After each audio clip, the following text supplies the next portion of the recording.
ये दिल्ली है, देश की राजधानी, तिरंगे की शान और एक खुला गैस चैम्बर। यहाँ सुबह धूप नहीं, धुआं उगता है। यहाँ बच्चे खेलने नहीं, खांसने के लिए बाहर निकलते हैं। यहाँ सांस लेना आदत नहीं, मजबूरी बन चुका है। दिल्ली आज प्रदूषित नहीं है, दिल्ली धीरे धीरे मारी जा रही है। और सबसे डरावनी बात, हत्यारे हम खुद हैं। प्रदूषण कोई धमाका नहीं करता, कोई चीख नहीं होती, कोई तुरंत लाश नहीं गिरती, ये चुपचाप मारता है। हर सांस के साथ फेफड़ों में 2 पैमान जाता है, खून में घुलता है, दिल, दिमाग, बच्चे की ग्रोथ सबको खोखला करता है। दिल्ली में पैदा हुआ बच्चा पहली सांस में ही वो जहर खींचता है जो किसी इंडस्ट्रियल एरिया में होना चाहिए। ये बीमारी नहीं है, ये स्लो पॉइजनिंग है। WHO कहता है सेफ लिमिट AQI 50, दिल्ली में 300, 400, कभी कभी 500 पार। मतलब आप हर दिन ऐसी हवा में जी रहे हैं जो सीधे मौत की तरफ ले जाती है। दिल्ली की औसत उम्र पहले ही कम हो चुकी है। लोग 8 से 10 साल कम जी रहे हैं। कोई बम गिरा? नहीं। कोई युद्ध हुआ? नहीं। फिर भी मौतें हो रही हैं, बस खबर नहीं बनती।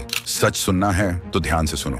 सरकार जो हर साल हालात चिंताजनक बोलकर बच निकलती है, सिस्टम जो एक्शन लेने से पहले मरने का इंतजार करता है, इंडस्ट्री जो मुनाफे के आगे हवा बेच देती है, किसान जिसे समाधान दिया ही नहीं गया, और सबसे ऊपर हम गाड़ी अकेले निकालते हैं, हम नियम तोड़ते हैं, हम पटाखे फोड़कर कहते हैं साल में एक बार है। हर नवंबर वही कहानी, स्कूल बंद, ऑन डे बंद, पानी का छिड़काव, मीटिंग, प्रेस कॉन्फ्रेंस और फिर कुछ नहीं। ये समाधान नहीं है, ये पैनिक बटन है। अगर सच में काम होता तो हर साल सबसे प्रदूषित शहर की लिस्ट में दिल्ली टॉप पर नहीं होती। सच ये भी है, जिसके पास पैसा है वो एयर प्यूरिफायर खरीद लेता है, महंगे मास्क पहन लेता है, छुट्टियों में शहर छोड़ देता है। लेकिन रिक्शा वाला, मजदूर, सड़क पर सोने वाला बच्चा, उनके पास कोई फिल्टर नहीं है। उनकी सांसें ही उनका बलिदान बन जाती हैं। प्रदूषण बराबर नहीं मारता, ये गरीबों को पहले मारता है, क्योंकि मौत धीरे आती है। हम सोचते हैं सब झेल रहे हैं, यही सबसे बड़ा झूठ है। जो आज खांस रहा है वो कल ICU में होगा,